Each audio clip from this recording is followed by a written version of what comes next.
Hello friends, welcome to my YouTube channel. तो आज के इस वीडियो में मैं आपको बताने वाली हूँ आरबीएल बैंक का इंस्टेंट कैश लोन कैसे अप्लाई कर सकते हैं आप, वो भी बहुत ही आसानी से। तो चलिए इस वीडियो में मैं आपको यही बताने वाली हूँ। चलिए ऐप को मैं ओपन कर लेती हूँ। ऐप ओपन करने के बाद यहाँ पे मैं इसे लॉगिन वगैरह भी कर लेती हूँ। तो लॉगिन करने के बाद यहाँ पे आपको सबसे नीचे दिख रहा होगा गेट इंस्टेंट कैश। तो इस वाले ऑप्शन पे आपको क्लिक करना है। सबसे नीचे यहाँ पे आपको दिख रहा है, इसी पे आपको क्लिक करना है। तो चलिए यहाँ पे मैं क्लिक करके आपको जो आगे का प्रोसेस है वो समझा देती हूँ। तो यहाँ पे क्लिक करने के बाद ये देख सकते हैं कि अवेल अप टू 71,000, यहाँ पे 71,000 तक की जो लिमिट है यहाँ पे शो हो रही है। यहाँ पे मेरे क्रेडिट कार्ड की जो लिमिट है उसी के बेस पे यहाँ पे जो इंस्टेंट कैश है वो दिखा रहा है। अगर आपकी कम ज़्यादा होगी तो कम ज़्यादा यहाँ पे आपको दिखाएगा।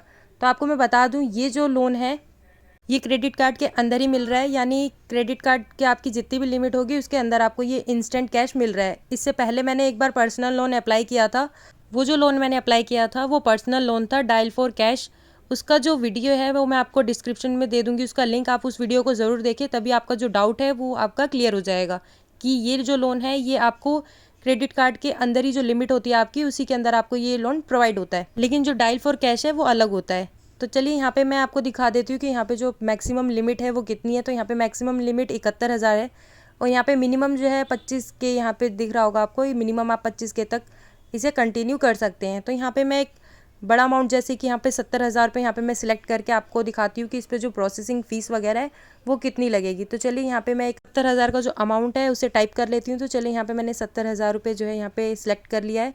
इसके बाद यहाँ पे मैं इसे कंटिन्यू करूँगी और आपको बताऊँगी कि इस पर जो प्रोसेसिंग फ़ीस है, आपकी ईएमआई वगैरह है वो क्या बनेगी। तो यहाँ पे कंटिन्यू करने के बाद आपको चूज़ ईएमआई टेन्योर, आपको यहाँ पे सिलेक्ट करना है कितने मंथ्स के लिए आपको यहाँ पे रखना है। तो यहाँ पे जैसे 6 मंथ्स के लिए रखते हैं तो सारी यहाँ पे ईएमआईज़ आपको दिख जाएंगी। तो यहाँ पे मैंने 12 मंथ्स के लिए सिलेक्ट किया। तो यहाँ पे जो ईएमआई बन रही है वो 6,484 की यहाँ पे ईएमआई बन रही है, 12 मंथ्स के लिए रहेगा। और रेट ऑफ इंटरेस्ट यहाँ पे आप देख सकते हैं 20% यहाँ पे रेट ऑफ इंटरेस्ट है। और प्रोसेसिंग फ़ीस जो यहाँ पे 1750 यानी 1750 यहाँ पे आपकी प्रोसेसिंग फ़ीस रहती है। और ये गेट इंस्टेंट कैश लोन है।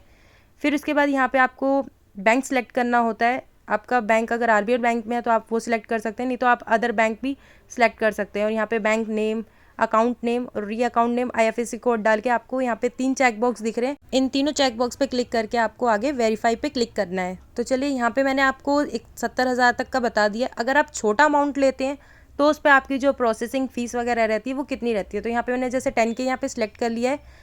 इसके बाद यहाँ पे ईएमआई जो है 3 मंथ्स के लिए यानी 3 मंथ्स के लिए बनेगी। और जो इस पर रेट ऑफ इंटरेस्ट है बहुत कम लग रहा है, 9.90% का यहाँ पे आपका रेट ऑफ इंटरेस्ट लग रहा है, जिस पे आपकी जो प्रोसेसिंग फ़ीस रहती है वो 150 रुपये पर मंथ रहती है। फिर उसके बाद यहाँ पे ये सारी डिटेल्स हैं, इन्हें आपको दोबारा से फिल करके यहाँ पे वेरीफाई पे क्लिक करते हैं। तो यहाँ तक तो मैंने आपको 10,000 पे बता दिया कि 10,000 पे आपका रेट ऑफ इंटरेस्ट 9.90% लगता है यहाँ पे। तो ये सारी चीज़ें हैं। तो अगर मैं जैसे यहाँ पे 50,000 का यहाँ पे मैं आगे प्रोसीड करूँगी, तो चलिए यहाँ पे मैं 50,000 पे आपको बता देती हूँ कि रेट ऑफ इंटरेस्ट ईएमआई वगैरह जो है कितनी बनेगी। तो यहाँ पे मैं अमाउंट सेलेक्ट कर लेती हूँ। तो 50,000 यहाँ पे मैंने टाइप कर लिया, ये देख सकते हो आप, यहाँ पे मैंने टाइप कर दिया। उसके बाद यहाँ पे आगे मैं इसे कंटिन्यू करूँगी। तो कंटिन्यू करने के बाद यहाँ पे आपसे मंथ्स पूछेगा, यानी आपको कितने महीने के लिए ये अमाउंट चाहिए। तो यहाँ पे चलिए मैं कंटिन्यू करके आप, तो कंटिन्यू करने के बाद यहाँ पे आपको मंथ सेलेक्ट करना है, कितने मंथ्स के लिए आपको अमाउंट चाहिए। यानी अगर आप 6 मंथ्स के लिए लेते हैं तो आपको कितनी ईएमआई पे करनी होगी, 12 मंथ्स के लिए लेते हैं तो आपको कितनी ईएमआई करनी होती है पे। तो यहाँ पे ये सारी चीज़ें लिखी हुई हैं। तो यहाँ पे मैंने जैसे कि इसको 24 मंथ्स के लिए सिलेक्ट किया है। तो यहाँ पे जो रेट ऑफ इंटरेस्ट देख सकते हैं 20% का यहाँ पे रेट ऑफ इंटरेस्ट लग रहा है। और यहाँ पे जो प्रोसेसिंग फ़ीस लग रही है हमारी 1250 की यहाँ पे प्रोसेसिंग फ़ीस लग रही है। और ईएमआई जो रहती है वो आपकी 2544 कुछ रहती है। फिर उसके बाद यहाँ पे आपको बैंक सेलेक्ट करना होगा। जैसे मैंने आपको बताया, अगर आपका आरबीएल में अकाउंट है तो आप ये सिलेक्ट करेंगे। अगर आपके पास कोई अदर बैंक है तो यहाँ पे अदर बैंक पे सिलेक्ट करके आप उसमें भी पैसे मंगा सकते हैं। तो यहाँ पे चलिए, यहाँ पे जैसे आपको नाम भरना होगा, उसके बाद अकाउंट नंबर देना होगा, उसके बाद री अकाउंट नंबर यहाँ पे देना होगा। आईएफएससी कोड देने के बाद यहाँ पे आपको तीनों चेक बॉक्स पे क्लिक करना होगा। इन तीनों चेक बॉक्स पे क्लिक करने के बाद आपको यहाँ पे फिर वेरीफाई पे क्लिक करना है। तो चलिए यहाँ पे जो मैं डिटेल्स हैं अकाउंट की डिटेल्स उन्हें भर, तो यहाँ पे मैंने तीनों चेक बॉक्स पे क्लिक कर लिया है। अब यहाँ पे हमें वेरीफाई पे क्लिक करना है। तो चलिए यहाँ पे वेरीफाई पे क्लिक करते हैं। फिर यहाँ पे वेरीफाई पे आप जैसे ही क्लिक करते हैं आपके फ़ोन पे एक ओटीपी आता है, उस ओटीपी को आपको यहाँ पे भरना होता है। तो यहाँ पे जो मैंने ओटीपी है उसे भर लिया है। ओटीपी भरने के बाद यहाँ पे आपको प्रोसीड पे क्लिक करना है। तो प्रोसीड करेंगे, आपका जो अमाउंट है ये देख सकते हैं your request has been received. आपके पास जो अमाउंट है वो 24 से 48 घंटे के बीच में आपके पास जो है एक वेरिफिकेशन कॉल आता है बैंक की तरफ से, जिसमें आपका अकाउंट नंबर वगैरह जो है आपसे वेरीफाई कराया जाता है। आपका अकाउंट नंबर वेरीफाई होने के बाद जो फिर आपका जो लोन का प्रोसेस है वो आगे प्रोसीड किया जाता है। फिर जो आपका अमाउंट है सब कुछ सही रहता है तो आपका जो अमाउंट है वो आपके अकाउंट में क्रेडिटेड हो जाता है।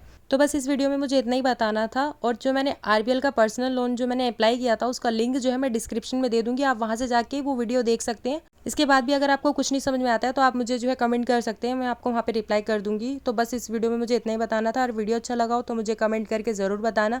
चैनल पे नए हैं तो चैनल को ज़रूर सब्सक्राइब कर लें। Thanks for watching.